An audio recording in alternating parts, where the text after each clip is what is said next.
how to switch your two Instagram account between one of them, and how can you simply create another account with the same email as your previous account on your Instagram and then use both of the accounts on the same phone here just with me. So be in this video till the end so you can know much better about this.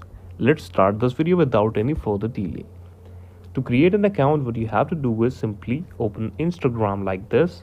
Make sure you have updated your Instagram version recently on your mobile phone. But this is my home screen. What I will do is I will click on the bottom right, that is my profile option, and then simply tap it for 3 seconds here, just like this. Here you will see the drop down menu to switch the profiles from here, but what I will do is I will click on the last option, that is add Instagram account, and then click on the second option called create new account here. Please choose your any type of username just from this menu and then switch it.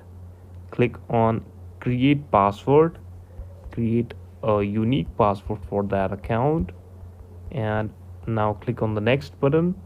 Here you have an option to add email address, but you have to choose the phone number system here instead of adding an email address. So you will have to completely avoid the email address procedure for this account, for the second account here, and you have to enter the phone number and verify this. Your account will be activated and then you can switch and use both of them at once with a same device. This is the video. Thank you so much for watching this. Please subscribe the channel for watching more technical videos, updates and reviews like this.